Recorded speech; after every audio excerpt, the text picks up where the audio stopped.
स्वामी प्रसाद मौर्य को लेकर इसी बात की काफ़ी लंबे समय से चर्चा चल रही थी जब उन्होंने सपा से इस्तीफा दिया था कि क्या वे भाजपा या बसपा में वापसी की ओर देख रहे हैं। लेकिन जब उन्होंने खुद की नई पार्टी बनाई तो सबको चौंका दिया और उसके बाद उन्होंने इंडिया अलायंस को ही अपना समर्थन दिया, यानी कि एनडीए से तो उन्होंने दूरी बना रखी है। लेकिन फिलहाल एक रास्ता वह बहुजन समाज पार्टी के लिए भी खुला रखना चाहते थे, लेकिन हाल ही में उनके एक फैसले ने बसपा के लिए भी जो उनके रास्ते खुले हुए थे उन दरवाजों को बंद कर दिया है। जैसा कि आप जानते हैं, पहले तो स्वामी प्रसाद मौर्य ने अपनी नई पार्टी आरएसएसपी बनाकर यानी राष्ट्रीय शोषित समाज पार्टी बनाकर बहुजन समाज को साधने की कोशिश करी। कुछ सीटों पर यहां पर बड़ा नुकसान बसपा को पहुंचा सकते हैं और सपा को फायदा और एनडीए प्रत्याशी को भी नुकसान पहुंचा सकते हैं। लेकिन अगर हम देखें तो यहां पर एक उम्मीद ये थी कि जिस तरीके से मायावती की लगातार तारीफ कर रहे थे स्वामी प्रसाद मौर्य, कह रहे थे कि मायावती का कार्यकाल सबसे बेहतर था, उस समय जो काम हुए थे वो आज तक काम किसी और सरकार में नहीं हो पाए, जितनी तेजी से यूपी में बदलाव हुआ था, वो सारी बातों को लेकर उन्होंने विस्तार पूर्वक अपनी बात रखी। तो मीडिया ने भी उनसे सवाल कर लिया था कि क्या भाई आप मायावती की इतनी तारीफ कर रहे हैं तो बसपा में वापसी की ओर देख रहे हैं,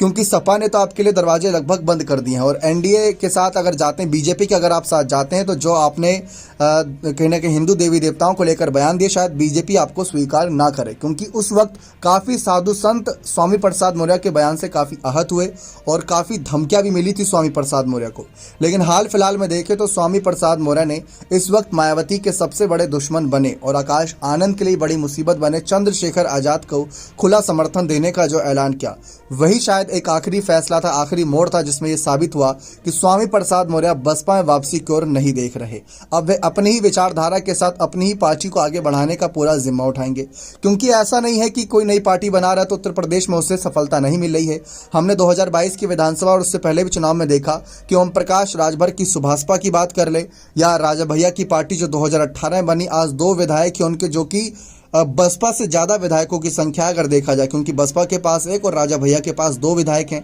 तो ऐसे ही अन्य और पार्टियां जो धीरे धीरे विस्तार कर रही हैं। ठीक वैसे अगर आरएसएसपी की बात करें तो 2027 को जो विधानसभा चुनाव होगा उससे पहले ही अपने पक्ष में माहौल बना सकते हैं, लेकिन उससे पहले जो एमएलसी पद से इस्तीफा दे दिया था सपा के, वह पद को वापस पाना नहीं चाहते। अब लोकसभा में किस तरीके से एंट्री चाहते हैं, जो देश की सबसे बड़ी पंचायत है, इसीलिए कुशीनगर सीट से उतर रहे हैं, तो वहां से बसपा को ही नुकसान पहुंचाएंगे। तो एक तरफ कुशीनगर सीट से चुनाव लड़ने का फैसला जहां बसपा का अच्छा खासा जन समर्थन है, वहीं बहुजन समाज को साधेंगे और बसपा का वोट काटेंगे और सपा का वोट काटेंगे, क्योंकि अब इंडिया अलायंस ने भी उनका साथ नहीं दिया है। और दूसरी तरफ चंद्रशेखर आजाद का साथ देकर आकाश और मायावती को काफी हद तक नाराज कर दिया है स्वामी प्रसाद मौर्य ने। तो ऐसे में स्वामी प्रसाद मौर्य की एंट्री बसपा में हो, इस बात को लेकर शायद अब विचार और कहीं ना कहीं चर्चा करना बंद ही करना पड़ेगा, क्योंकि स्वामी प्रसाद मौर्य अपनी ही विचारधारा के साथ आगे बढ़ रहे हैं। बने रहे चैनल के साथ, बहुत बहुत धन्यवाद।